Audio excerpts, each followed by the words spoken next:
something that you feel you need to chase. I bet you thought you put me in my place. 'Cause I know it's true, I'm finally getting to you. We're not through. I know it's true, I'm finally getting to you.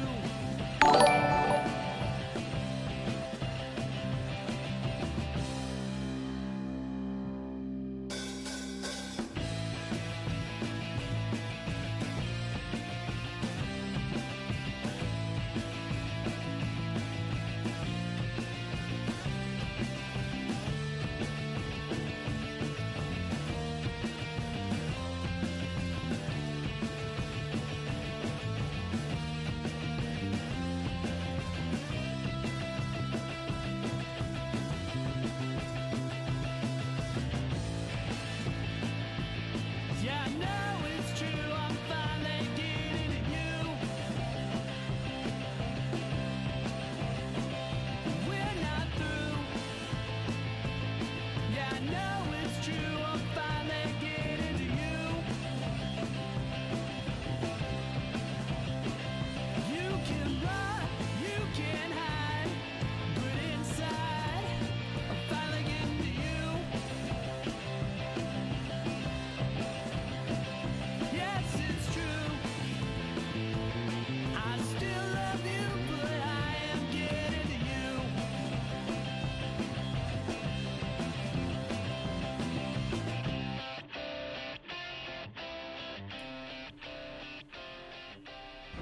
Stand by to initiate release sequencer. On my mark. 5, We're on express elevator to hell. Going down. 2, 1.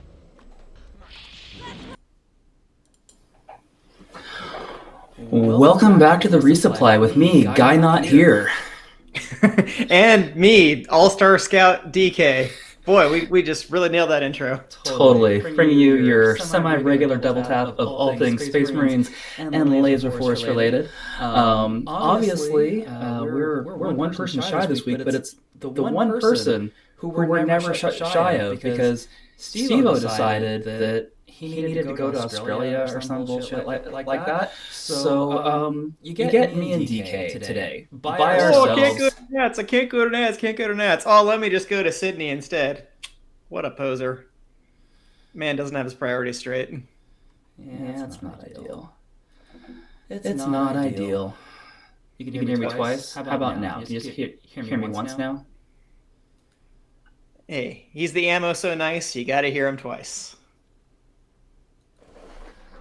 Still double? What the fuck? Well, it wouldn't be a resupply show without some technical difficulties.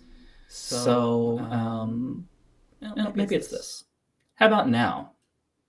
Do you just get one of me now? I'm just going to keep pressing buttons.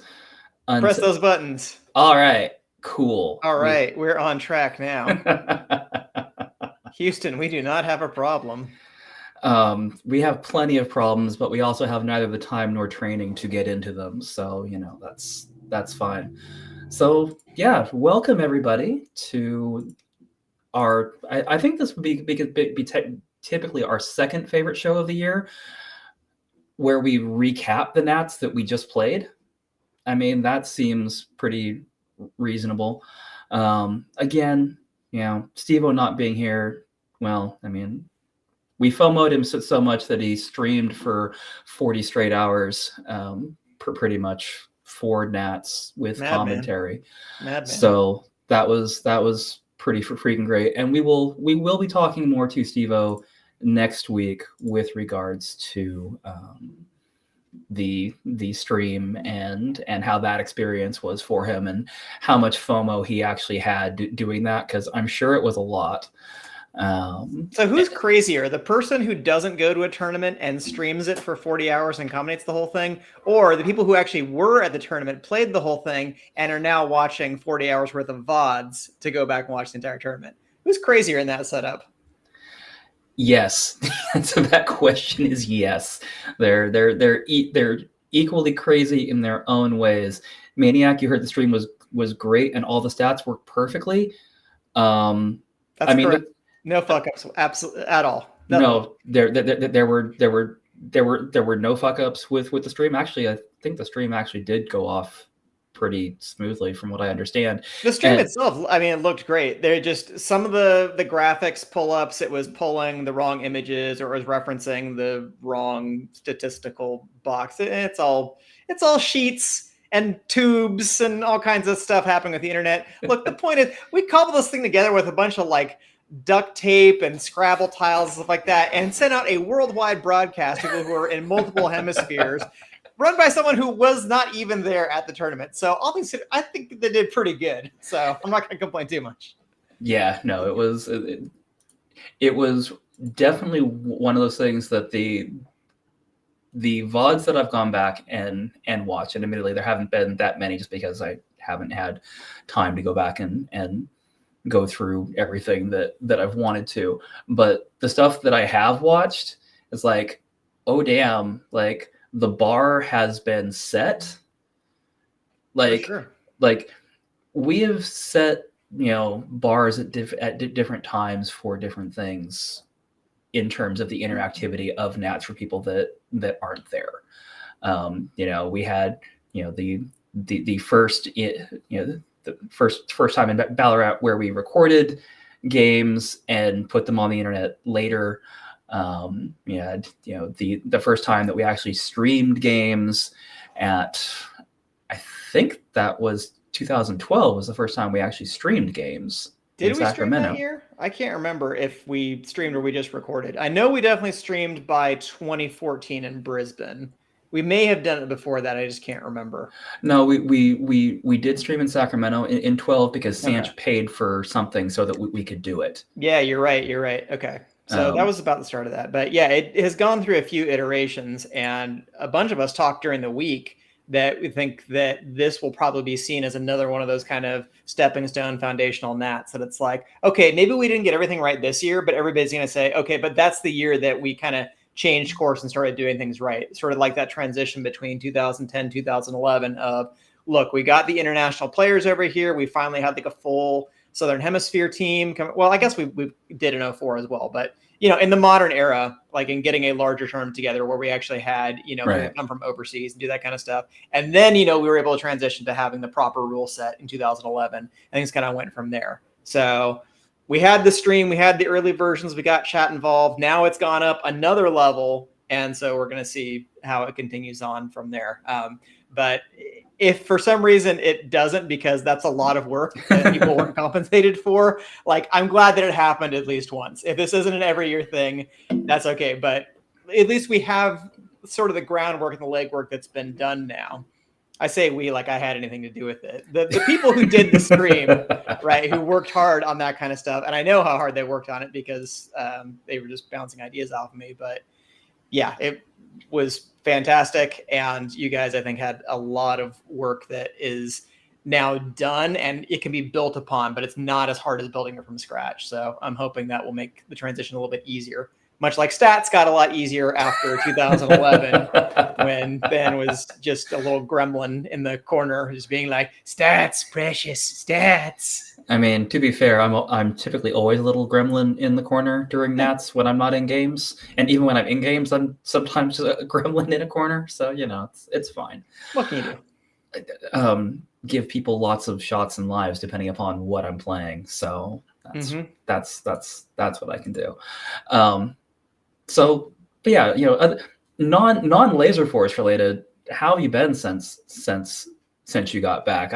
I seem to remember you saying that you immediately had to go back to work on Monday after nationals, and you were real fucked off about that. Yeah, that wasn't great because I don't know if I talked about this in the pre-tournament show, but I had a look before we left for Colorado. I'm like, let me get a couple of things for school done before I go to Colorado, just so I don't have to deal with that rather than in my brain with all my other anxiety. I'm like, okay, so let me get the dates set up. So I'm doing the syllabus and I look up the academic calendar. I'm like, wait a minute, why does it say that the first day of school is August 12th? That's like 2 days after I get back. That can't be right. Like, it has to be August 19th. It's always August 19th. It's always like that third week of August. So I'm like, what the fuck? And like, no other colleges are starting that early either. So I'm just like, what just happened? And yeah, so that definitely upset me a little bit, which ordinarily might not have been that big a deal, except that I had like completely flip-flopped my circadian rhythm the entire week that we're in Loveland, which we'll get to that, by the way. But that's what I've been doing since then. It's been answering a lot of stupid emails, and sleeping has mostly been what's been on my agenda since coming home from Nats. So I liked Nats better personally. I mean, funnily enough, when you're at Nats and not having to answer stupid emails, whether they be, from students or in my case from coworkers, doesn't matter. It is definitely much better when you're not having to deal with stupid emails or anything else of that matter. And the whole circadian rhythm flip. Oh yeah. Monday was a painful day for me. Because as I'm sure I have never mentioned on this show whatsoever, I have a 5:15 a.m. alarm. I know I've never mentioned that before.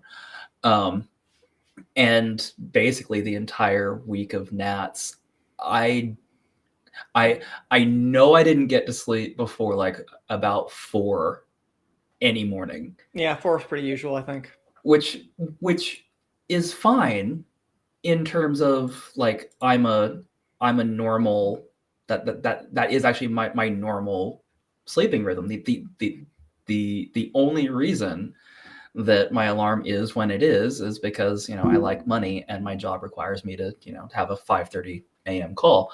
But that week I'm like, yeah, okay, I can deal with this. This is fine. But yeah, that reset back to, oh, I have to wake up like an hour after I was going to sleep for an entire week. Mm-hmm. Ugh. When the scare ball starts coming through the window. Yeah, it was not ideal.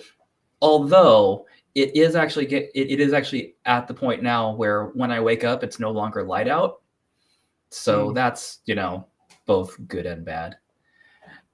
Maniac, you like how we're starting this off with how old and tired the two of us are. Well, you know what?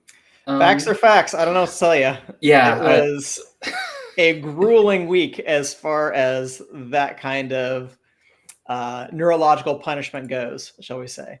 I actually handled it better than I thought that I might, but definitely by the end of the week, it was starting to drag a little bit on me. But we'll get to that momentarily.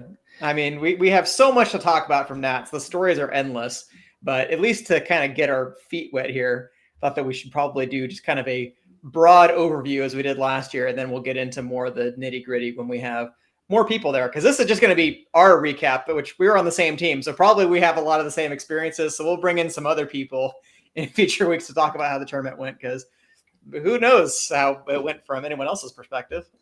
Yeah, it's almost like we're gonna milk this for content for as long as we possibly can. Mm-hmm. It's weird. But yeah, no, let's definitely get into the quick recap of things. So DK, I'm gonna let you do that because I know you have that information up in front of you. I do. Prepped for the show. So our placements for the tournament, for anybody who missed them from all of the streaming that was done. In 8th place was Motor City Mutts. Unfortunately, did not gather any points. We were very sad, but they still played some very good games, so good for them. 7th place was the St. George Sunbeams. 6th place was Syracuse. 5th place was the LAPD. 4th place was Five Nights at Loveland. 3rd place was yours truly, Team Inner Peace. 2nd place was the Cedar City Sentinels. And your 2024 Laserforce World Space Marines champions were the Loveland Phoenix. So congratulations, Loveland Day. Good job by you guys. So it's relatively interesting that like everybody pretty much ended up in the tiers that both us and Luke's podcast kind of thought that they were going to. But nobody was like way off base. No, sure. Nobody was way off base. But even within that, there were still some, some very good games, some really interesting moments across the whole thing. Detroit ending up on 0 points was unfortunate, especially because they had some legitimate opportunities to get points. They had a real chance to win one or both of those games against the Sunbeams and had some really rough breaks, Rhea in particular. Yeah, Rhea getting nukes canceled in both games basically gave those games to the Sunbeams. So it was very painful to watch those games happen, because it was like, oh, nukes going off. It's like, yeah, this is going to set up a thing, and then the nuke gets canceled. It's like, oh. To quote Scythe many times on the broadcast, you hate to see it. I think that was Josh's favorite catchphrase that I've heard. Oh, you hate to see it. I mean, you're not wrong. But even for a team that ended on 0 points, I would not say that they were playing like a 0 point team. No, it's not like they got 0 points because it's just, well, these people have no idea what they're doing because they've never played Space Marines. Like they were a good team. Like they were better than an average member night team for sure. It's just the game is now at such a high level that there are going to be teams that are good and still don't do very well in these tournaments. It, wasn't that uncommon in, say, like 2006, 7, 8, whatever that is, that kind of era, that you would end up maybe having a team come from some site who really doesn't play Space Marines, or they've never been to a tournament before, and they just look hopeless out there. But that was not the case with Motor City. Like they all knew how to play the game. Lizzie was the newest player, like by far, but she still had a good grasp of the game, and she learned a lot throughout that week. So they're all good players for sure. Yeah. So again, I'm always sad to see a team end up on 0 points, because again, having done that before, it sucks. But shit happens, unfortunately. Yeah. So I think where I had the tiers kind of set, which was like the bottom two teams in one tier, 5, 6 in another tier, a kind of floating wild card 4th place tier, and then the top 3. I think that was pretty accurate. I just didn't necessarily get who was in the tier correct, because it was Loveland B who ended up being in that wild card spot, who really did elevate.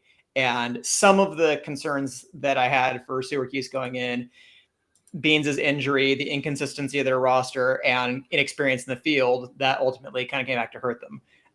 By week's end, I think had that tournament maybe gone on for a 5th day, you might have seen Syracuse like elevate and get up in the next category, because they had the talent for it, no question. Yeah, like they absolutely had the personnel. It was just a question of other teams had a lot more reps in the field, and they had some roster wishy-washiness they had to work out, and they didn't have enough time to really build that. But I was super, super impressed with how 5 Nights at Loveland B team did, and very solidly put themselves into 4th place. Like they were kind of knocking at the door of that top 3, but the top 3 were decisively better than them, but they were in turn decisively better than the other teams that were below them. So they were kind of in that floating category, where they definitely impressed me though. And I think that they had a very good tournament and can hold their heads high. I can get it more into that as we go on, because I was going to ask you for, like who was your surprise team of the tournament? I guess I'll just step on that right now and just say Loveland B was definitely like my pleasant surprise team for the tournament that they played. I knew they were capable of playing very well, but they played basically at the top of their game where I thought they were going to. Yeah, I would agree that Loveland B, like, was it a surprise based on their talent level? No. Like I think we had seen enough from, visiting over the last, 6, 8, 9 months, however many times we've been there in the last year. I think we had seen enough in that time frame to go, all right, yeah, the kids can play. Sure, 100%. The pleasant surprise was that team not melting down during the week and really the credit for that has to go to Azra. They were very mentally tough for sure. Because handling those setbacks during a tournament, especially when it's late at night, like that is a huge strain on anybody. And that definitely goes to credit to the team as a whole. But Azra's leadership was absolutely crucial in pulling them through the rest of that week. So, I mean, seriously, great job by them.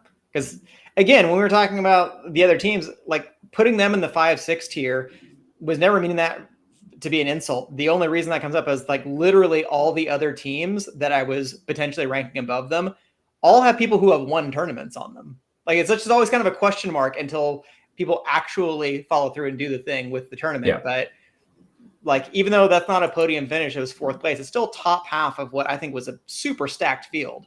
And to be like totally honest, it was probably, with maybe the exception of Detroit in 2019, because that B team played incredibly well, and like the Brisbane B teams, which are not really B teams, but with those exceptions, like I think they impressed me the most of any B team that I've seen in a tournament, because we've seen plenty of home site B teams finish like right in the middle of the pack or finish in the bottom half of the field. That happens all the time, because the typical thing that happens is, okay, you practice, you do a bunch of things, you think you know the field, but then other teams come in and they do stuff that's wild and crazy and just you haven't seen before in your own field, partly because they don't know how to play it, but because it's also good players, they try these weird strategies and they end up kind of working for them. And then you start worrying about like, oh my God, all this preparation, I don't know what happened. Like we were doing so good, these other teams are now beating us, and they can kind of go to pieces. Like I see that happen to a lot of B teams. That didn't happen to them. They just kind of kept focused, played a good, complete tournament, didn't drop any games that they weren't supposed to drop, and just handled business. And I think they should be really proud of their finish. So I really hats off to Level 1B. I thought they played a great tournament. I agree. So we're gonna go back down to 7th now that we've gone up to 4th. We're gonna do this out of order because we don't have Steve. Who cares? There's no rules. We've torn up the rule book and thrown it into the fan. Well, see, we don't have our producer here to keep us on track. Mm-hmm. So because he does such a good job of that normally. I mean, sometimes ish. Oh, look at the lights. Oh. That's the other thing. People can't mess with us with the lights today. Because we don't have them. That's great. So looking at and we don't get the hydrate sounds or anything like that. Oh yeah, that's not tied into our computers. Haha, we are impervious to you now. But I should have a drink of water. You should have a drink of water. That's accurate. Moving up to 7th with St. George. Again, and another team that we looked at coming into the tournament, a little askance, I would say, because of the lack of experience from some of the players on the team. 2 people who've never played a tournament and were basically just fresh out of the box. Yeah. And but again, like there was enough experience on that team, especially with Sadie and Marcus, that that helped carry them through some things. Shout out to Marcus for putting up some ridiculous commander scores, on the practice nights, and I think he had a couple actually during tourney play as well, where it's just like, wait a minute, where did that game come from? What? Again, another case of that team, along with Detroit, got so exponentially better during the week that it was really fun to see. Like it is always fun to watch new players, upskill right in front of your eyes, where you go from, turning them inside out on day 1 of the tournament, and then you get to the end of the tournament and they're like, no, I can not get turned inside out. I can do a thing and it's going to be fine. So, yep. Because I think one of those nuke cancels that happened in that match against Motor City was on a 3-tap from Vulcan playing Scout, who's their newest player. So that's a very difficult maneuver to pull off, getting a 3-shot nuke cancel. So really good to see somebody elevate their game over the course of a week to have that shining moment, which I'm sorry, Rhea, that it came at your expense, but I got to give Vulcan his props for that. Yeah, well, yeah. That's just it though. For every highlight for somebody, that's probably a low light for somebody else. So there's a whole swings and roundabouts thing there that you just can't really get away from. So being on a poster is great until you're the other guy on the poster. When it's your poster, it's awesome. When you're posterized, not so much. So, but yeah, again, great to see the improvement that they made throughout the week, and I definitely hope that we continue to see people from that team at tournaments going forward, because they're only going to be more dangerous the next time we see them. For sure. And then we'll be older, so that's going to suck a little bit too. But yeah, we'll cope. Yeah. Moving up to 6th, we had the sewer queues. The queues of sewer, which... Speaking of old men... a team that, also had an average age of old. I don't know that we ever actually sat down and crunched the numbers to see which of our teams had the highest average age, but... it's close. Yeah, let's just say that it was helpful that they had Jackal to kind of pull that average age back down a little bit. Yeah, and again, I mean, this was another team that, as they got their field reps, you could see them putting things together and figuring things out and doing the things. And I had forgotten how fast Lenny is. Like, pretty fast. Legitimately, I had forgotten how fast he is when he wants to be. I think that's the scary thing is, I think he used to be even faster than he is now, but he's still pretty damn fast. Well, so there was one game that they were playing on Red, and I was repping up in the Fortress, which, for those of you who have not been to the Loveland field, basically is the resupply spot at the top of the Red ramp, and kind of an important place. And off game start, he ended up the ramp past me and into chamber, which is the one of the main green resupply spots for those of you that haven't been there. He was in chamber before the green heavy was up the green ramp to get into chamber. Like, he was standing in chamber to shoot the heavy as they basically came around the corner from the closet at the bottom of that ramp. And it was like, Calkins did that to me at a Mega Members too. And I was like, okay, obviously I need to put on the speed jets a little bit more, because I can't be having people beat me at the top of my own ramp from the other side of the field. That's pretty bad. Oh, which, by the by, on that, when I was watching the VODs and stuff like that, and I already messaged Rusty about this and left a comment, that he was saying that I don't remember Fortress being such a major thing back in 2015. It seemed like everybody was just going full speed for chamber, not worrying about any of their resupply spots. But that is because Fortress did not exist in 2015. The tall walls that were there, they were not there in 2015. It was all the way down at a half wall level. So there was no other resupply spot on the third floor. That's why everybody was crashing into chamber constantly, because Fortress didn't exist. Like, you could hang out there, but you had to be way low under that wall not to get just shot from everywhere. So that's why also I had a really bad impression of the Loveland field until basically they fixed it and put Fortress in. It plays much better now than it did, but yeah, that didn't exist back in 2015. I had totally forgotten that Fortress didn't exist in 2015. Yep. But or that those tall walls weren't there. Mm-hmm. Well, that would certainly make a difference. Eesh. Okay. Well, obviously that just goes to show you how much of that tournament I've blocked out for various reasons. Yeah. That I did not remember how one of the primary resupply spots was actually configured.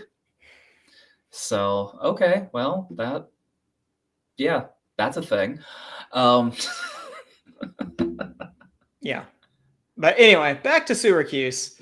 if Beans doesn't get injured before the tournament, I think this goes a bit differently because they don't then have questions about their lineup. They don't roster 7. They don't have to try to work Wookiee in, which I'm sure he was happy to play, but he confessed to me on day 3 also that he's just like, nah, I can't do this. It's too much right now. He just had not played recently enough. The altitude, I think, was getting to him, and that's a real thing. It happens, but I'm glad Beans was able to play, regardless of how wise or crazy or whatever else anybody thinks that it is. I know people are saying, like, I can't believe he's playing, but I was just thinking in the back of my head, I'm like, if I broke my arm a couple of weeks before Auckland and I was still able to go, like I wasn't medically forbidden from going, I definitely still would have gone. I would have still tried to play. So I'm not going to cast aspersions on it. Now, again, I think it is less crazy than Odin playing in a walking boot in 2017. Like, that was straight on psycho status. You should not be playing in a walking boot. And a cast on your arm, it's probably not going to hurt again. It's fine. But I know he didn't have the range of motion that he wanted. But yeah, dealing with that. And I know Evol's got the sad doggies in chat, but I thought you guys played a good tournament. And to be 100% honest, I did not want to see them again in finals. So I was really happy we stayed in the winners bracket because I'm just like, I don't want to play Qs again because they just did bizarre shit. They were like, all week, they were the fuck up team. Like, whatever you want to do, they would just fuck it up. I'm just like, they were never where I thought they were going to be. Like, Evil shooting me in the back, and I'm just like, how the hell is he standing there? And then all of a sudden, like, Lenny's on second floor. I'm like, but you're a heavy. Why are you on second floor? And doing all kinds of, but it was working for them. But yeah, just like the craziest stuff that they would try that worked for them, at least for a little while.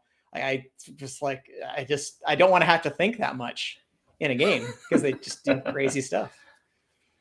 Yeah, that's fair. So yeah, I think for them, and Evil can, tell me if I'm full of shit with this take since I see him in chat.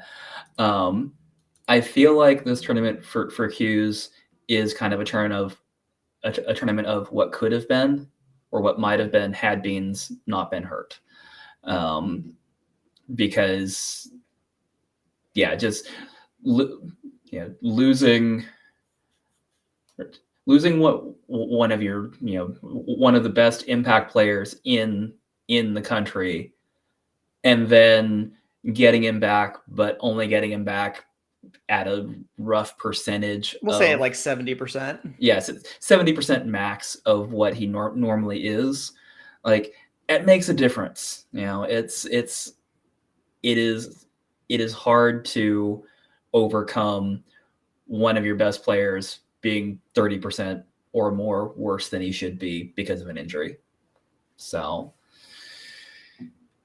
sucks. Unfortunate, but injuries are part of sports. So that is, you just chalk that one up. That when people look back in the history books, like, yeah, how did they get 6 that year? It's like, oh, well, Beans hurt himself before. Okay.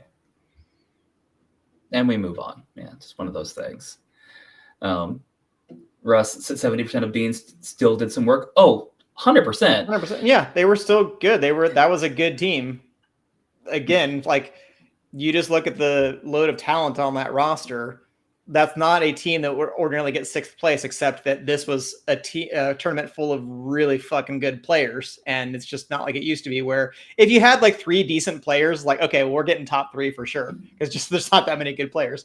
Now there's a ton of good players. So it's like, yeah, even if we have 6 pretty good players, if we have anything go wrong for us, that could knock us out of the top half of the tournament easy. Yeah. Moving on to 5th place, Cali B, LAPD. This team, I love them all to pieces. It just never felt like they fully found their groove during the week. Yeah, I think that's a fair interpretation. They tried a few different things.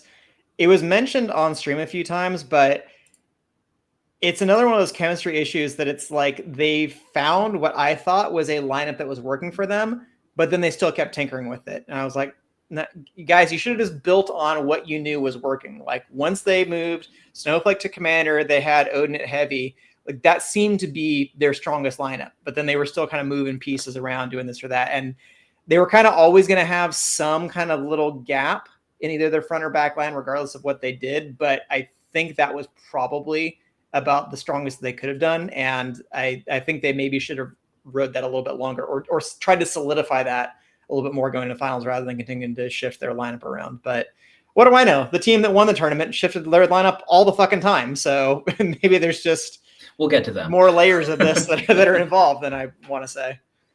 Yeah. But again, and I know, we've been reiterating this a lot, like basically like pretty much all the games were good. I mean, the way that Loveland's field plays, it does naturally tend to lend itself to eliminations just in general, because it is a field that punishes small mistakes exponentially. But about a half dozen games were elims, I think. It was a significant majority. Yeah. Like, so I think it was only about a half dozen. I want to say it was definitely like fewer than 10 games went to time. Yeah. So again, for people that have never played the maze, it is a maze that punishes small mistakes exponentially.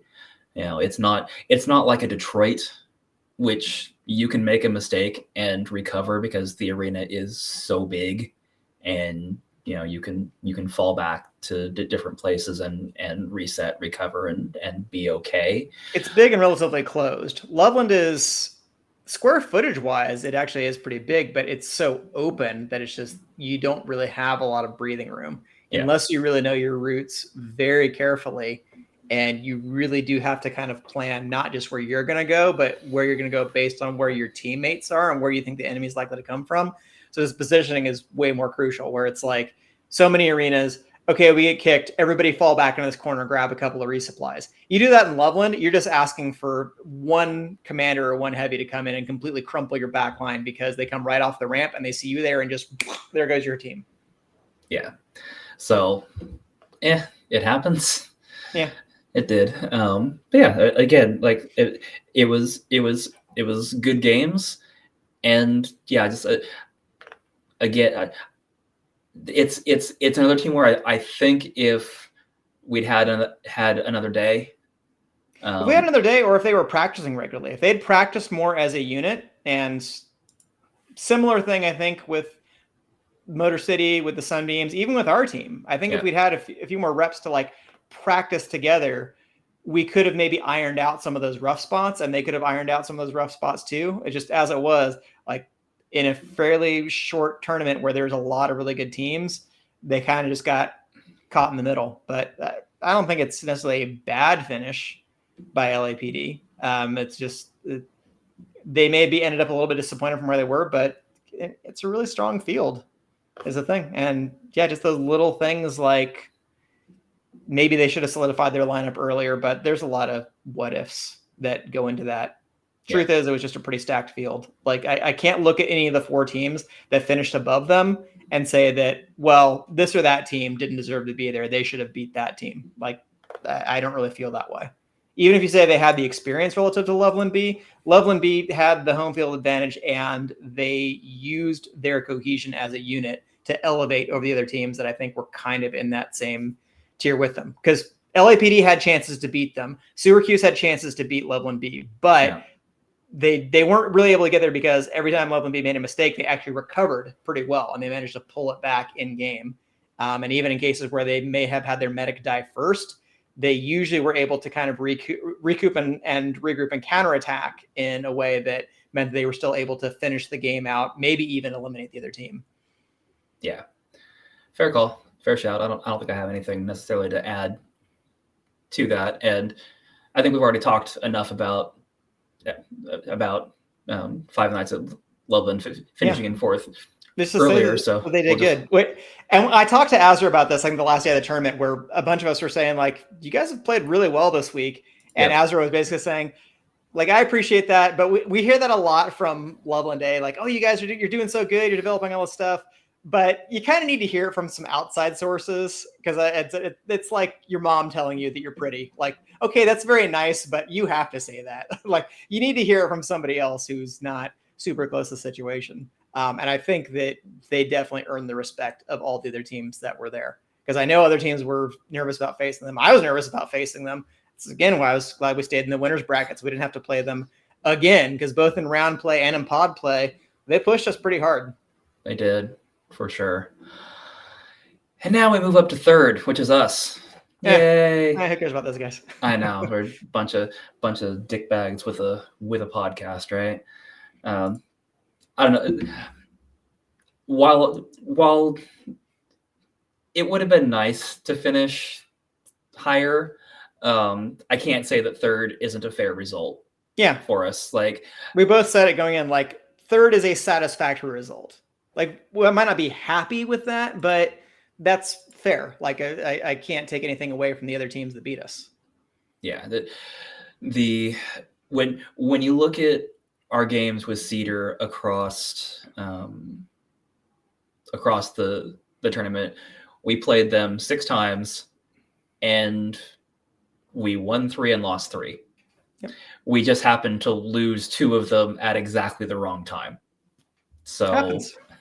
You know, we lost in the game that put us in third, or in the match that put us in third. So, yeah, hats off to Cedar for doing that to us when it mattered. But overall, throughout the week, like, I was so happy that everything was just kind of working with our team, because we had some question marks going in. We had Dill playing Commander, who hadn't played since West Coast in 2022.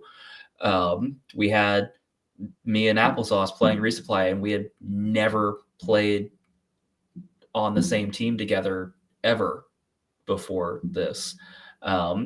There were some very legitimate concerns that Dallin brought up on Luke's podcast about my mobility in the Amaze, which, when he said it, and when I was listening to it, I definitely had the reaction of, first, fuck you, second, fair. I have never been so offended by something I 100% agree with.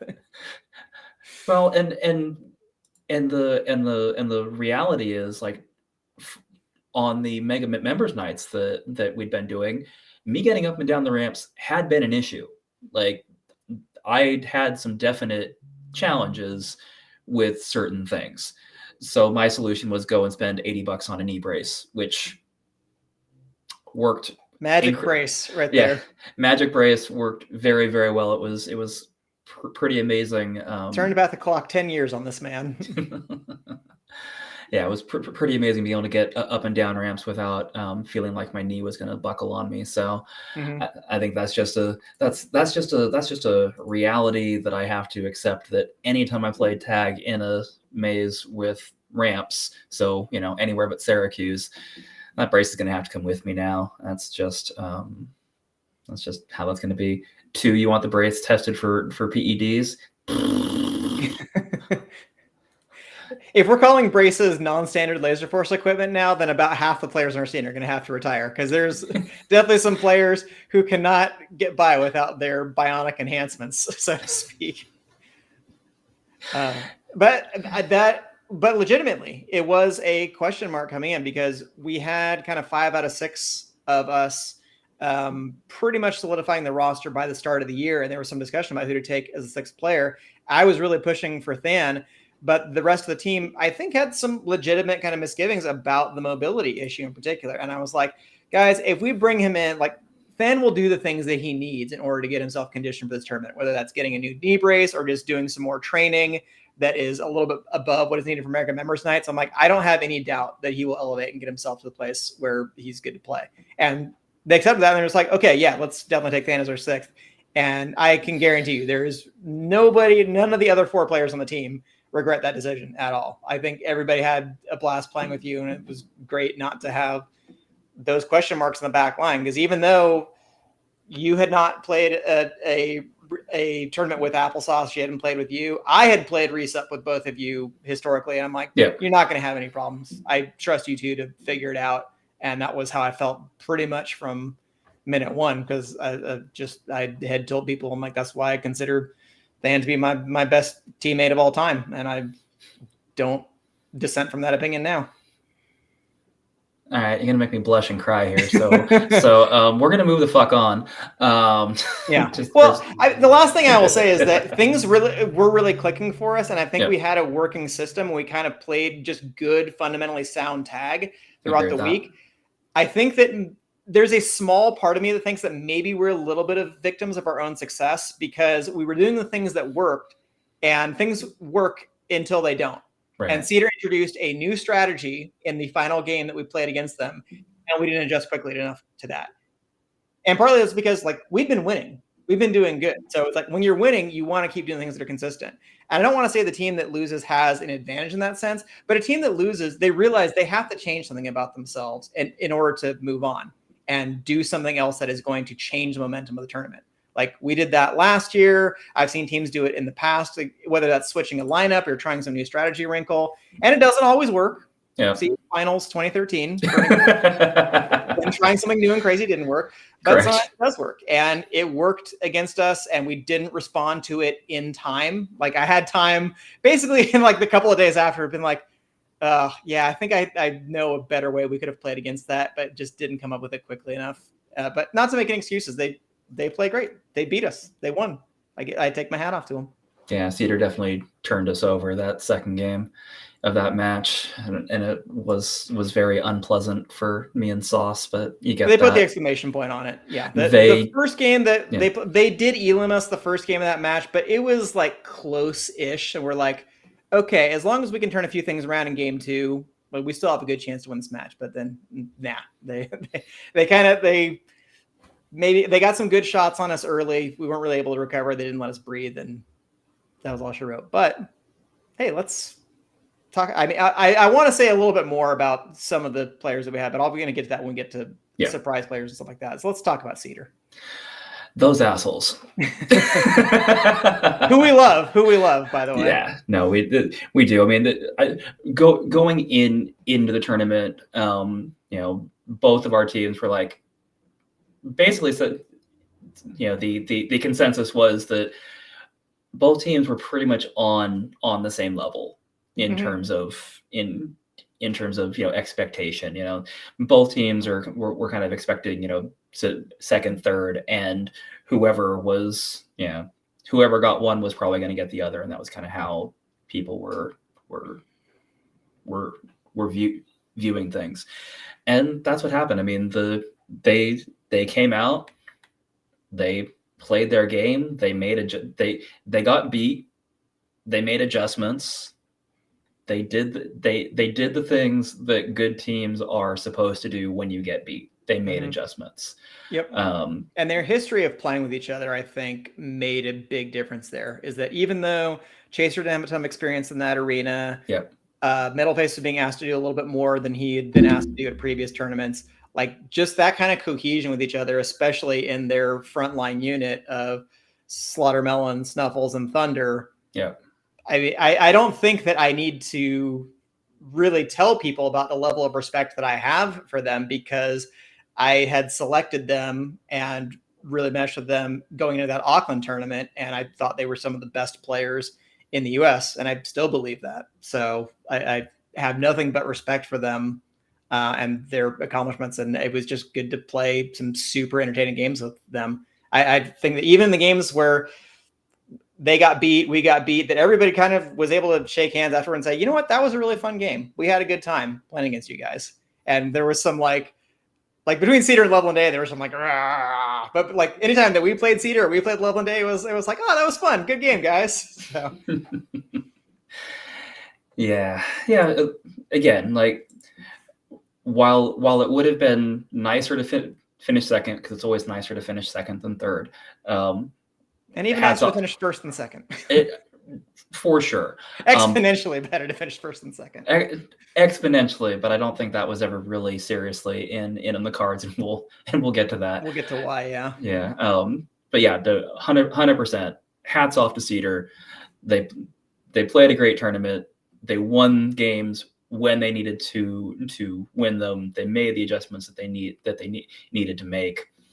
Like, yeah, I'm not actually mad about it, because they were good games, and here's the other thing, just as kind of an overarching thing for the tournament.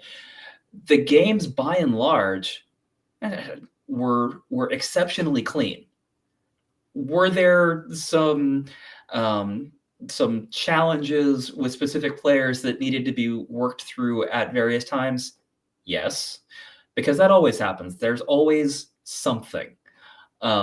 But I'm going to talk to Steve about this on the stream when he comes back. Yeah. You got anything to say about some of his comments about American play styles? Yeah. But the specific something that I'm thinking about got taken care of and became not a problem after it was taken care of. So when really you can say, by and large, like, every team at the tournament were playing the games within the spirit of the rules. 100%. Like 100%. Like there, I mean, yeah, people were definitely, like, pushing distances on chases sometimes, because we all do that. We all try to play to the line to get that extra hit, but nobody was doing abjectly stupid shit. Yeah, in like, terms of, I know our ref's not going to be in this area, so let me do this or that. Or I know the ref's not looking, so let me do this or that. In comparison, again, with 2015, yeah, where I definitely felt that the team who won did so with the aid of cheating and exploiting ref ignorance on a couple of occasions. I never had any kind of suspicions about anything like that in this tournament. Nah, not even. Like, we had a couple small drama blow up moments, but I'm going to chalk a lot of that up to playing late at night and people not being 100% in their right minds. But really, yeah, I think it was pretty clean by and large. Yeah. So with that, we will move on to your 2024 Laserforce World Champions, Loveland Phoenix, Loveland A. Yay. Good job, guys. Like, legitimately good job. It was clear how serious you guys had been taking this from day one. Yeah. And seeing the hard work pay off, and and you guys finally getting the win that you've been basically trying to get since you came into the scene was pretty freaking great. Like, yeah, I have no doubts that, if you were able to keep this team together and have them play in another maze as well, they would also still be a threat for. It'd be a very highly ranked team for sure. For a top tier finish.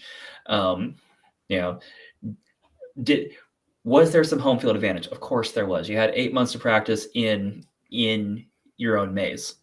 Sure, but good. That's why we rotate fields. Yeah, good. Everybody gets it sometimes. Not everybody gets it all the time. You made the most of it. You did exactly what you're supposed to do when you're a home team, and you practiced weekly for 8 fucking months against your B team, and you sharpened both teams into a really good state. Well, and honestly, like, playing against most of the elements of this team when we were preparing for the Auckland tournament, like, I think it was really good for US West when we were practicing. I think it was really good for them too. Those are some of the best games, and teams just absolutely figuring out a lot of little things against a competitor that you probably wouldn't get to play against otherwise. So I hope they feel the same way, because I felt that was absolutely crucial for us sharpening our skills before going to Auckland. And I hope that they feel that it was good for them to gel by playing against another very high caliber team in the run up to this year and having gotten in some of those reps earlier. Because as bittersweet as it was to, like, hand over the belt and give over the championship to the next people, like, I was legitimately happy for Loveland, because I know how hard they worked. And I saw the look that was in their eyes, like, all week. And I recognize that look because it's the same look that I saw in Kodama's eyes and Caleb's eyes and Snuffle's eyes and Thunder's eyes and Odin's eyes. And every time I looked in the mirror last year, it was that hunger and that really wanting to win and claw your way to the top. And they did. And when you do that, when you have that kind of determination, that preparation, you work as hard as you do and you accomplish the goal. Yeah. It's just, there's no better feeling. It's not even about the win, about the trophy. It's because you accomplished a goal that you set for yourself and you did it with other people, and having like that kind of camaraderie and that kind of like win gel together. It's a special thing. So like, I don't remember if it was before or after we handed off the belt, but it was shortly after they won. I remember just seeing Tucker outside the game, and we just gave each other a big hug, like right outside the arena. And it was a very special moment because he was just so happy that they busted through, that they accomplished that goal. So again, it sucks to lose, but if you're going to lose to them, lose to people that you admire and respect. And I do admire and respect those guys, and I'm legit happy for all of them. So thank you. Congrats, guys. And thanks for, playing against us. Yeah, it was even though they turned us over most of the games that we played against them, and we did have that one game where we had that one game. We had that one game where we punched him in the face. Although going back and rewatching that game, I didn't like, from my perspective, I never quite realized like how close we were to giving that game away. Oh, like, we're gonna have to do a deep dive on that game. That was a absolutely chaotic, crazy game, but it's one of my favorite games I've been a part of. I think like some of the games that we had in Auckland last year, I'm just like, that's gonna go in my like memory banks as like one of the really great matches that we played. And I think that game that we played against them, the first game that we played against them in finals, is up there. That's probably like a top 10, maybe top 5 game, just in terms of like overall entertainment value and just like what high level laser tag it was, and the moves and the counter moves. And it looks really messy to outsiders because it's not a high scoring, pretty spectacular game, but it's like the level of intricacy and strategy that is being thrown around. Like, unless you know what it is to look for, you don't realize like how beautiful what you're seeing, what is unfolding is you're actually seeing. Said that very poorly, but I'm just too jazzed. Yeah, for someone who talks for a living, that was real fucking bad, bro. I'm just gonna throw that out there. I wasted all my good material earlier. It's fine. Yeah, I'm just gonna give you some notes like right now, live on the air, and just say that was terrible. They shoot laser real good. Yeah, I'm so happy, and I had some conversations with Josiah during the week, because I have historically been just one of his biggest critics, because he's had some previous tournaments where he's mentally gone not there, and it's cost his team. And last year in Auckland, he looked like he had shed that label. And this year he confirmed for me that he shed that label.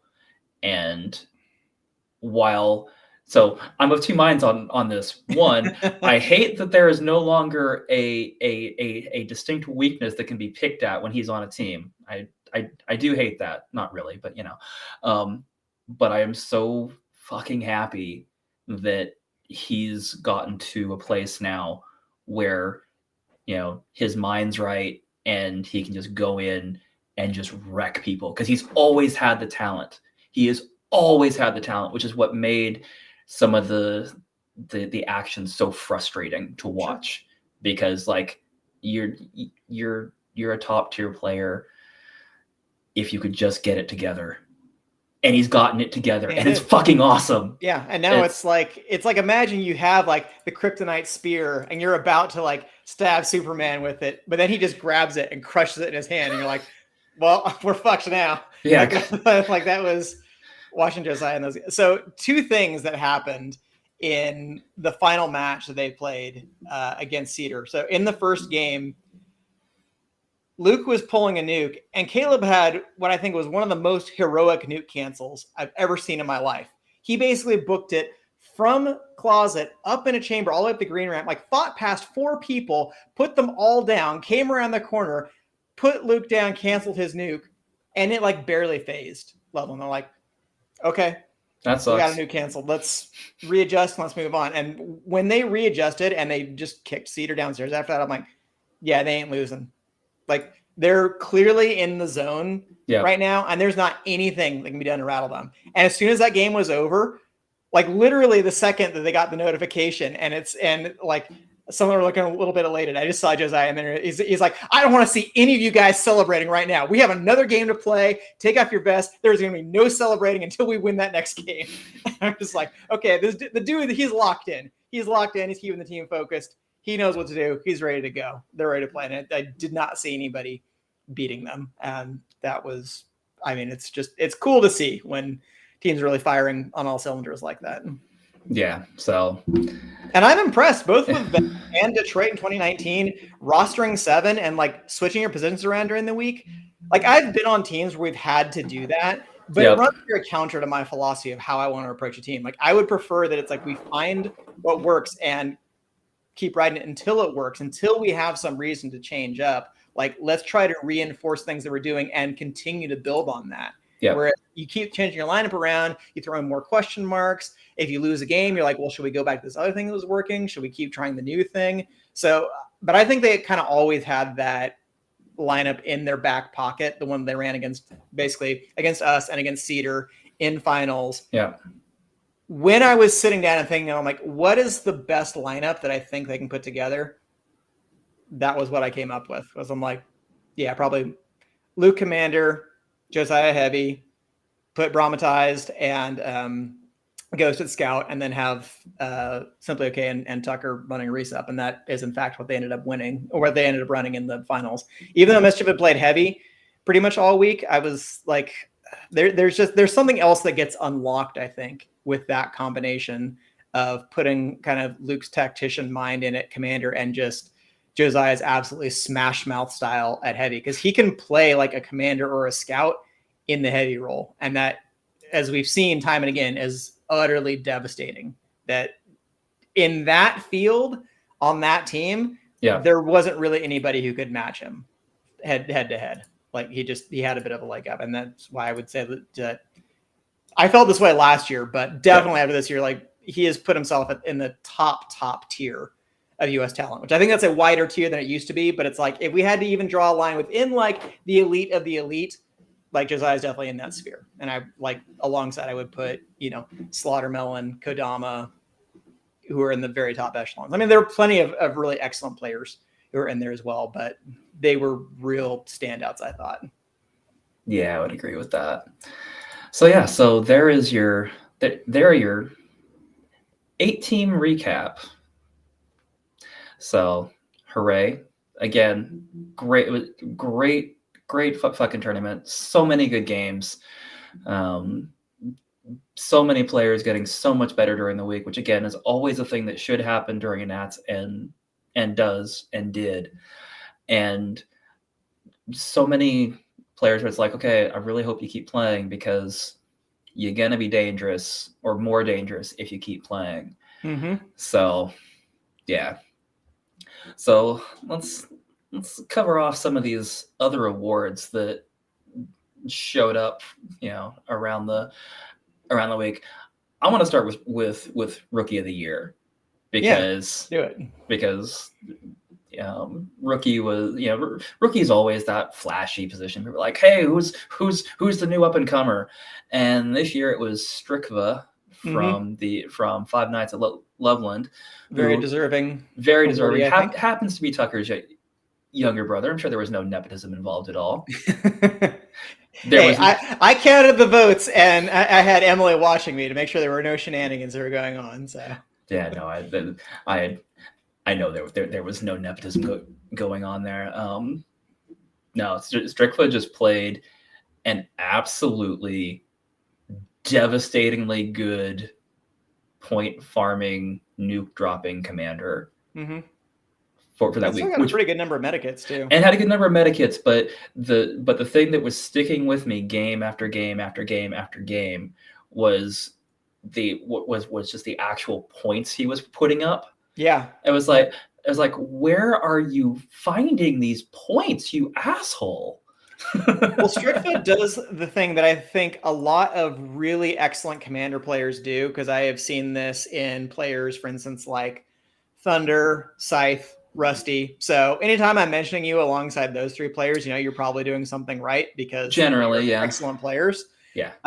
Is that he had this kind of making sure that he was positioning himself so the enemy was always in front of him. So he didn't constantly have to worry about getting shot in the back or watching his flanks too much. Like he knew where to be relative to the other team, that he could keep them within kind of his cone of vision. And he's a quick enough shot that he was able to adjust to that really quickly and not just constantly bash his head into a wall and put himself in bad situations, which is, I think, the mistake that most kind of newer or younger commander players make when they're used to scoring a lot of points. Mhm. But suddenly you get to a tournament situation where teams have much more solidified defenses and they don't play like they do on a members night where a lot of times you can just walk in and get medic hits, no problem. So sometimes seeing like the younger, quicker, more aggressive players adjust to that, it's a little bit of a learning curve, but he was playing really intelligently as well as being like a great shot and being able to score a lot of points. But it's like putting that mental aspect together. That's why I thought he was a truly standout player, but it's not like he was even the only one on that team.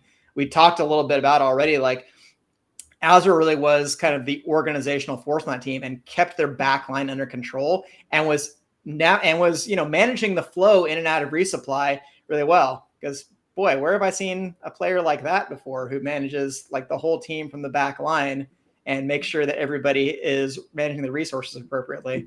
No idea. Can't imagine where I've seen that before, but that's like a really fucking valuable thing to have as somebody do that. So I think, I don't remember if in the final tally, but I think Azra was ranked second in Rookie of the Year. But it's hard because the players who play a 3-hit, they're always going to be in an advantage. They're always going to stand out from the crowd a little bit more because they're the ones who are getting the big scores, and a lot of big impact moments do depend on them. I don't want to say it's like, oh, well, yeah, 3-hit players, whatever. They think they're so much better than everybody. But, that is where you have to concentrate. Like, where are your best offensive players? And you have to give them the tools to succeed. They did with Strickfa, and he did. They did great. Yeah, really, really did. So, again, congrats to Strickfa for the Rookie of the Year. It was definitely earned. Mm-hmm. There was nothing given there. That was 100% earned.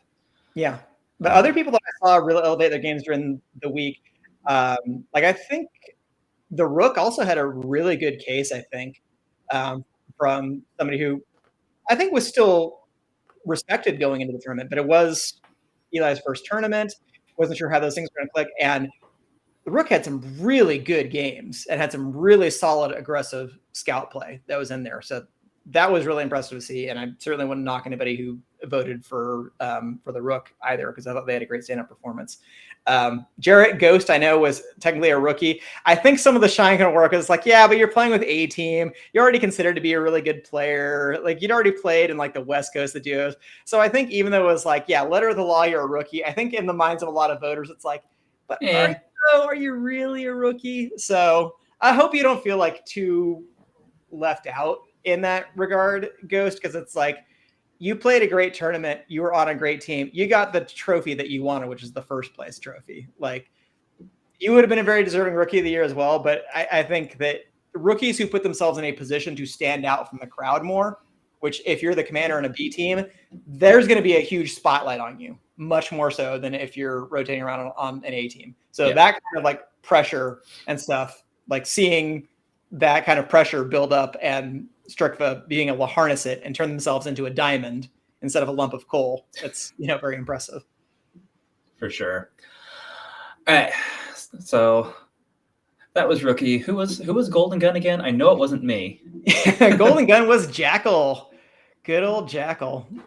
Who, even though he didn't, and that was after he played like a couple games that were not medic. I mean, it's not surprising to see it go to a player who's primarily playing resupply and medic in particular, but right. Jackal had a couple of games of scout. He actually had the highest scout score in the tournament from one of the games that he played against Motor City. He had like almost a 10K at scout, and had a couple of commander games as well. So the fact that he was able to do that and still hold on Golden Gun, like, good on you, Jackal. Well done. All right, so Rookie, Golden Gun. What else do we have? We had Sportsmanship, who I thought another very deserving candidate was Lizzie Lizard. She wasn't Rookie of the Year, but she was the Sportsmanship winner, and I think that was definitely well deserved, because she had a very difficult task all week of primarily playing medic on the team that didn't win any games. And in a lot of situations, that's not going to make for a very fun week, because you're going to be playing a lot of pretty quick games. But she listened, she learned, she kept a great attitude throughout the week. She really came in with the right kind of mindset of, no, I'm here to learn. I'm here to build my skills, and then to bring the word to the other people at Boulder about the way of Space Marines and bring them into the game. So if she's able to do that, then I say give her all the sportsmanship trophies. if she's able to bring some new people into the scene and we're able to continue to grow this, then I take my hats off to the president of the Laser Tag and Pancakes Club, as we learn from the player profiles. Yeah, I mean, pancakes and laser tag. What a great combination. Must be where the IHOP idea came from. There are worse things. All right, and I know we've got all-stars and MVPs to go, but I actually want to go to the new award that we had this year for hit differential by position. Like, so this is not something that we have ever done before, and I don't know why we've never done it. We should have. We should do this. We 100% should have done this before, because the whole object of the game, I mean, yeah, it's shoot people and don't get shot. Like, if you're shooting people and not getting shot, you're literally doing what you're supposed to do in the game. Yeah. Now, obviously, no statistic is perfect. You look at a lot of different things when you're evaluating players. You look at their MVP points, you look at accuracy, you look at medic hits, you look at hit differential.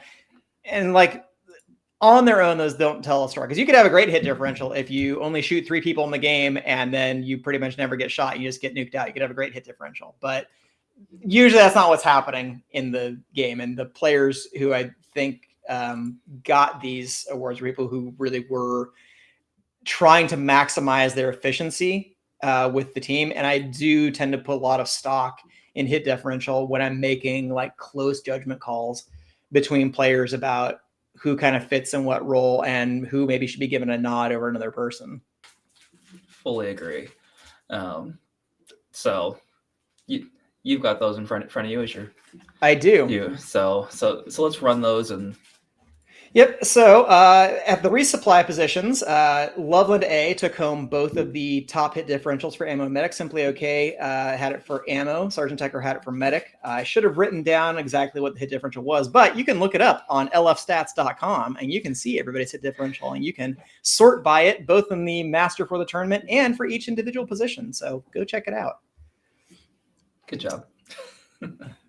For Commander, Strikva had the highest hit diff in the tournament, which, again, super impressive for someone who's on the 4th place team, right? Because in a lot of cases, the more games you end up losing, the worse your hit differential is going to get. Like, even if you have a very good hit differential, if you're playing a team that's ranked above you, even if you have a good game, it's probably not going to be your best game in terms of hit differential. You're probably going to get shot a bit more than you otherwise do. So the fact that they were able to carry through the tournament, go through 4th place, and still end up with the highest commander hit differential, I think is super impressive. And that really, that served basically to validate my observations, because there's the eye test and there's what statistics say. Eye test was telling me Strikva's positioning themselves very well. They're keeping their kind of cone of vision squared on where the enemy is.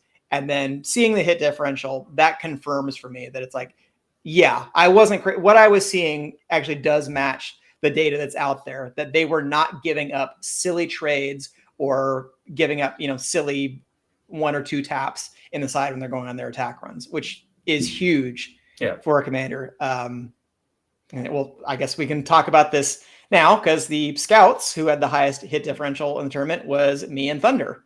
And anytime I can be in that kind of air with Thunder, I am super happy with that, because that, in my opinion, is one of the strongest aspects of Thunder's game. The fact that he has his positioning down and he has his kind of routine down in the game so well, that he is not giving up any silly trades. Yeah. And he's usually putting himself in a position where if he's not shutting 3 hits down, he's taking 1 or 2 picks out of them to allow the team to handle them that much more easily. And as someone who's been playing a lot more of the 1-hit positions at some of the more recent tournaments, the value of that, I think, cannot be undersold. if you are constantly bothering the enemy 3 hits and not letting them come in on full hits, that might mean that your resup isn't broken. And that's like maybe 3, 4, 5 times in a game that your resupply is not kicked out of their position. That's huge. That is absolutely massive for that. So not to brag on myself, but that was go ahead and brag on yourself. But that was probably what I was proudest of in the tournament, was that I did manage to get the highest hit differential, because I felt like it allowed me to be effective in a way that's a little bit different, and was able to synergize with our team that made us a little bit more effective, especially in kind of mid-game situations and playing those midfield types of situations, to make sure that, you know, people weren't just sneaking into our back line. And some of those things, I think this was the case in the Auckland tournament last year and was the case this year. Unless you're looking specifically at hit differential, those might not be things that show up all the time in the score sheet, but players will definitely notice. And I was checking that like pretty religiously throughout the week, that I'm just like, okay, is my hit differential good enough? And is it close to Thunder's? So, because I was like, if I'm close to Thunder, I'm doing something right. And he was ahead of me for most of the time. I think it was, since they had to play Loveland A an additional time that we didn't, I think that was basically what dropped him below me in hit differential. But still, whatever. Yeah, but fantastic job from Thunder. And I learned a lot from Thunder, and I learned a lot also from Loki, who I want to shout out as well. A lot of what I learned about positioning in the Loveland field, I learned from Loki, because Loki would always be standing in the spots where he would constantly be getting picks out of people and would shut people down as they were moving across the field. And I'm just like, oh, okay. So you need to stand on that length of ramp, or you need to stand between these 2 walls. So kind of watching how they played, I tried to adapt a lot of what I did from that. So and last but not heavy? Kodama was the heavy with the highest hit differential in the tournament, which again was super jazzed to see. I think actually Kodama, I think among the regular heavy players, had the highest hit differential, the highest accuracy. I think he had the highest average score and the highest both like medic hits and average missiles per game. So he led basically in all the statistical categories across heavy play, and just super impressive. Like, I can't say enough good things about the way Kodama plays heavy. He's an absolute beast.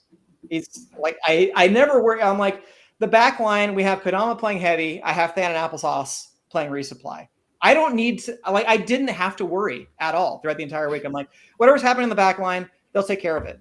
I'm confident that they'll take care of it. Like, let me worry about what's in front of me. Let me concentrate on helping Dill and Sweets get into the right spots. Let me make sure that nobody's caving in, like the back line from an area that they're not thinking. But like, wanting to unlock all those things that Kodama does, he's just phenomenal. He's a great player. I can't say enough good things about him. I think he's one of the best that we have, both in the country and just in the game overall. He's a fantastic player. Yeah, it's always nice seeing the heavy on your team with a nice positive hit diff like that. It's I get it. It's, people underrate it, and they shouldn't underrate it, like hit differential just in general. But that's a thing that happens. I mean, like last year, seeing Rusty play heavy for pretty much the entire tournament and have it a hit diff that I think was north of like 1.3 or something, somewhere around there. I'm like, that's insane. Like, I didn't think that was really theoretically possible for a 3-hit to play at that kind of level of a hit differential, assuming that you weren't just completely smashing the other teams every game. Like, maybe when he was playing for the Golden Oldies and they just rolled over everybody the entire tournament, like, okay, fine, you shot a lot of people, you didn't get shot that much. But like in a close competitive field, to be north, even like, you want to shoot for above 1 if you're a 3-hit. If you're above 1, you're probably doing pretty good. It's like you start getting above 1.1, like that's really like 1.2. You're like, oh my, that is like rarefied air in terms of your positioning, and your retreat is obviously so good that you're just not giving up silly points that you don't need to. And that makes a huge difference in games that are close. Just giving up 2 or 3 fewer resets than you otherwise would. Start thinking about that. Just for anybody who's out there and looking for things to improve in your game, like, think about getting away faster. Think about what your escape routes are. Think about, like, if you're a 3-hit, not getting stubborn and just, facing up with a scout and being like, whatever, they're going to take 1 pick out of me and then I'm going to shoot them down anyway. Like, if you stop doing those things, you're going to see drastic improvement to your game. I'd agree with that. All right, Tucker, go enjoy the new Alien movie. I'm not going to give you any spoilers for it, except to say it's really good. So that is my spoiler. I saw it and I really enjoyed it. So Cool. All right, so we got 2 things left to cover: All Stars and MVP. Let's do MVP. No, we still have a couple other. So we had Medic Killer was Slaughtermelon. Yeah, who cares? no surprise. Yeah, here's the reset bias. Who cares about Medic Killer? Slaughtermelon, no real surprise there, but it was a fairly tight race where you had other players like Sweets, Kodama, Mischief were pretty hot on his heels, but well-deserved by Slaughtermelon, I thought there. And then there was also a tie for Bomb Diffuser with 3 new cancels apiece was Slaughtermelon and Mischief. Mischief very nicely ended up donating the trophy so Slaughtermelon could take it home because he didn't have enough trophies from this week, apparently. But technically, I did go back. If you factor in finals as well, technically Slaughtermelon had 1 additional nuke cancel, and it was that one that was on Luke. So maybe that's why Luke felt that he should cede the trophy to you know what, you cancel my nuke in finals. Here you go. You've earned the trophy. You got it. So those are your award winners there. But all right, let's go MVP positions first. Yeah, MVP first, and then All Stars after. So stats first, then votes. Okay, so stats based for our MVP team: Commander was Slaughtermelon, Heavy is Mischief, Scouts was Sweets and myself, Emma was Simply Okay, and Medic was Sergeant Tucker. So no surprise there. We have pulled from the top 3 teams. They monopolized the MVP ranks. I was definitely stoked to see myself and Sweets in there. Once again, I think I kind of had a little bit of an 11th hour pull ahead relative to Brahmatized, because I think he and I were kind of neck and neck. And then it was maybe in the last 2 matches, I pulled slightly ahead of him. But, you know, is what it is. I was happy to do that, but I was more happy about the hit differential part. But I'm super, like, everybody who's on this MVP team is super impressive to me. Again, I will again point out this is not a slight to Mischief in any way, shape, or form. But as I was saying, just with Kodama, I just want to give Kodama his props, and I'm glad he got the trophy for hit differential, because, like I said, in terms of like all those other statistical areas of Heavy, like Kodama was basically leading in all the statistical categories. But having being the first place team and having the advantage of extra eliminations, that is what the game is about. And I think it is fair for the MVP system to reward that. So certainly, I think Luke was a very deserving recipient of the MVP MVP Heavy, and I'd agree. was the MVP of the tournament overall. Had the highest average MVP of anyone in the tournament. So I don't want to take anything away from Luke at all. I thought he played an amazing tournament, and he is also in that top echelon of players. I just want to say nice things about Kodama because he's a great player. That's fair. I think we also need to shout out Sweets because this was the first tournament that he had played as a scout main. Yeah, and I was like saving this, but let's just talk about it now. Yeah, let's just talk about it right now. Like, you know, coming into the tournament, like during our team talks that we were doing, like there was a little bit of nerves there because it was a role that he had never done at a tournament level. And you know, and while I'm sure he's confident in his skill as a player, just in general, because let's face it, we all are, you know, you have to be to play at this level. Yeah, we all might talk ourselves down a little bit sometimes just because we don't want to come off like arrogant dickheads, but we do have the confidence when it comes time to actually play. I mean, you have to believe that you're capable of winning in order to put yourself in this environment. I mean, sometimes I am definitely an arrogant dickhead, so that's accurate. Not if you can back it up. But yeah, so for him to come in to this tournament having never played Scout at tournament level and to just absolutely fucking beast mode it like he did was just really fucking great to see. Just absolutely ridiculously awesome. I fully believed after the last Nats and the Mega members that I'd seen him play that I thought that Sweets was ready to go from being who I already thought was a great player But like then to move into the elite tier of players, I'm like, I think this will be the tournament that Sweets will do that.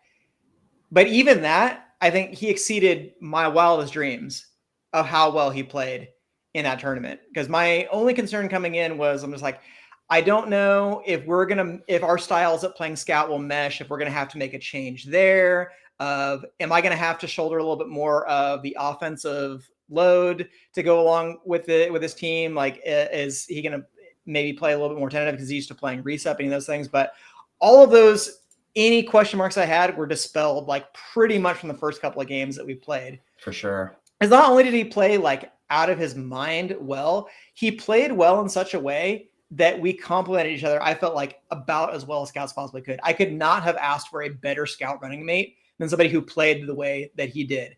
Like the way that I wanted to play scout by being that kind of midfield presence and being able to kind of pick up the stuff in the middle is only made possible because he played that very aggressive scout who was able to so effectively flank the other team to complement both Dill's attacks, Kodama's attacks. So that way, when it came time to rotate, we pretty much always had pressure on them to be able to switch off effectively. So good at managing resources. He was high up on the medic killer leaderboard. It just like, I'm like, as long as the Sweets plays at a level that he is kind of in the running with the best, other 5 or 6 scouts that are in the tournament, like that'll probably be good enough to have some success. But for him to basically be, other than Josiah not playing enough games, but to be otherwise the number 1 ranked scout in the tournament, like I'm so impressed. And I can't say enough good things about Nolan, how well he played this tournament.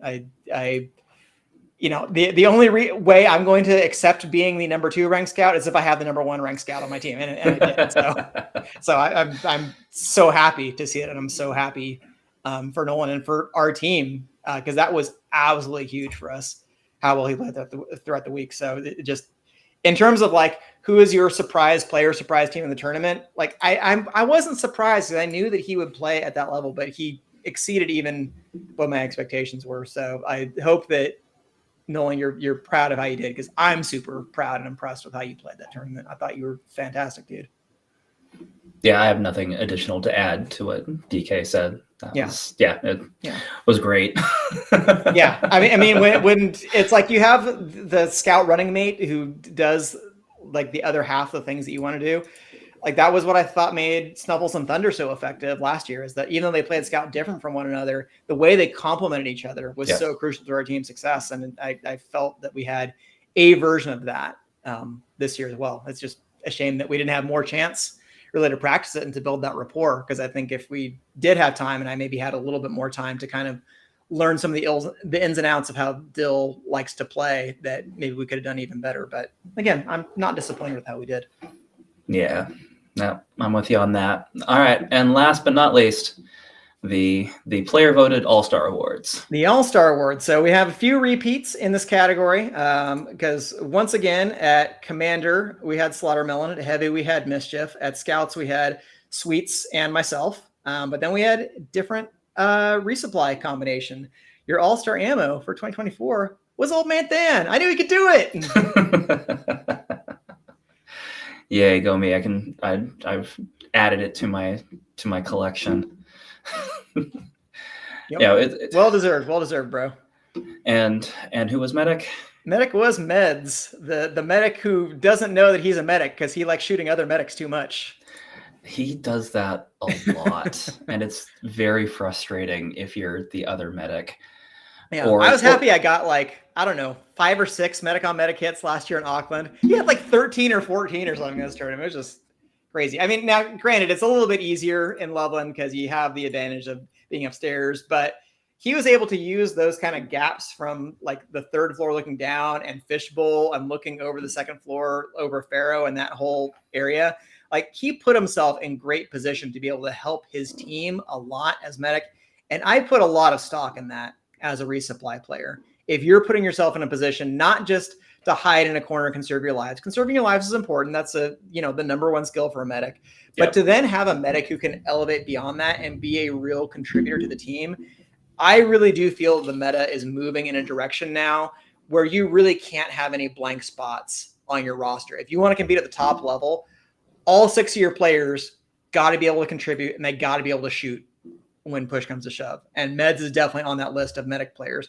In the run up to last year, as I was prepping to play medic for a tournament, because I had never mained medic at a tournament either, the two players who I tried to take the most influence from were Meds and Ghosty, because they were two of the best players I've ever seen, not just play medic, but contribute to their team in a way that helped elevate their team to the next level. So I'm like, if I can take some pieces of that and put my own spin on it, hopefully there's something there. And I felt like it worked pretty well. But Meds is a very impressive player, and he stays on such an even keel, and he's just a good dude to be around. I don't know what to tell you. He's like one of the nicest guys. That is 100% accurate. And then he'll get a cheeky medic on medic hit, and then he'll have this little giggle, and you're just like accurate. Oh, it's so wholesome. It's like getting shot by Ned Flanders. You can't even be mad. A little bit. Yeah, I mean, I know for myself, like getting the all-star vote that this year was honestly this one probably actually feels better than, I'm not gonna say better than any of them I've gotten before.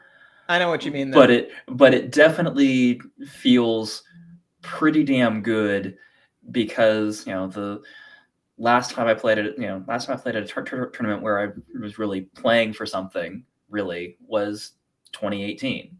Mm-hmm. And again, granted, the world ended for a few years in there, so we didn't get to do it. So we didn't get to do stuff.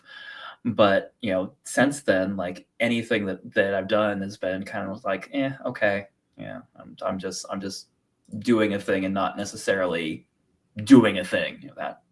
The emphasis makes sense. And so being able to come into this week and prove to myself that I'm not totally washed, it was kind of a nice feeling that other people recognize that. For sure. Like I like, even had I not gotten All-Star this year, if I no All-Star, no MVP, I still would have felt pretty fucking good about this year, because I felt like I was playing well and I was doing the things that I needed to do, and I was not a weak link on our team, which I was very concerned about. I was so concerned that I was going to be the person that was going to fuck our shit up, and it was going to be bad. You would have made us both look bad, Dan. Yeah, and I don't mind making myself look bad, because I do that. But making one of my best friends look bad, I want to do that. Like I had the confidence. I knew Than would sharpen into all-star ammo form. Yeah, I just don't want to fuck over one of my best friends who's put his neck out saying, no, this is the person that we want for our six. This is the right call. But yeah, having the community recognize it as well is definitely a nice feeling. So good. You should be proud, because I think you played a great tournament.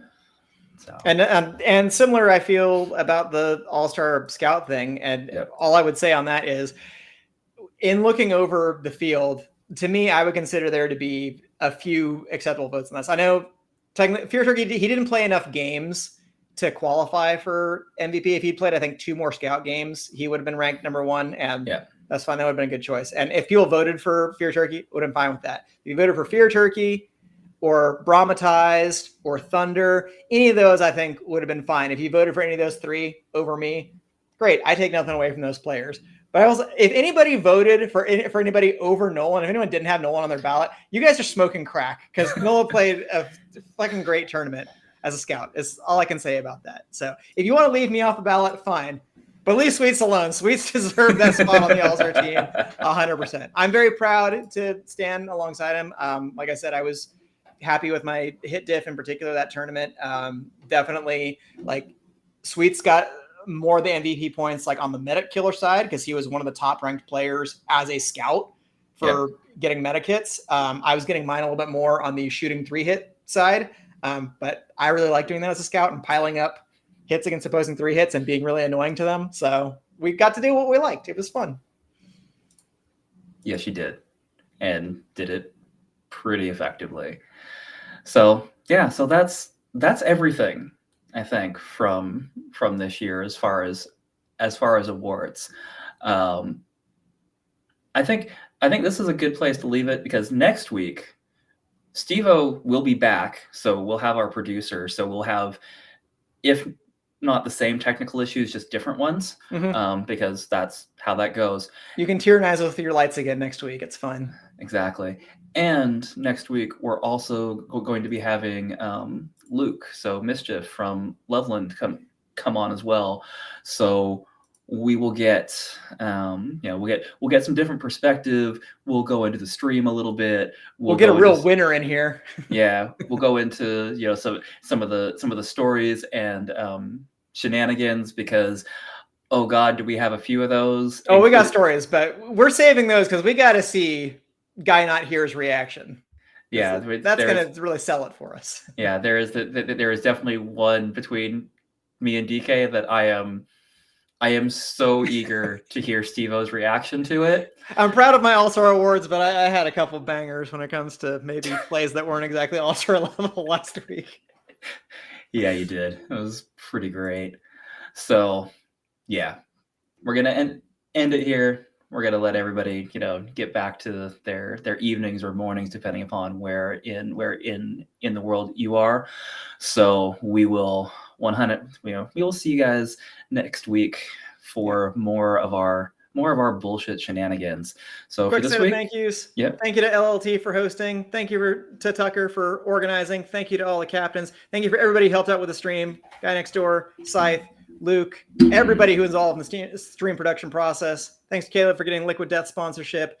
All the people, I'm sorry that I'm leaving people out, but if you had anything to do with organizing this tournament, thank you so much from the bottom of our hearts, because you're the ones who make this all possible. We couldn't have played the tournament without you, and couldn't have had a great week where I got to see all my friends. And that was really what this is all about, and why I love this game and I love this community. So thank you all. Yep, that was definitely the recap that I was missing before going to the outro. So well done, DK. Great job catching me on that. So for this week, I've been Old Man Than.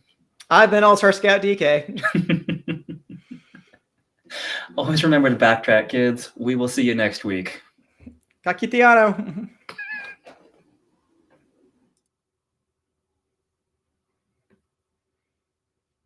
Yay, we did a thing.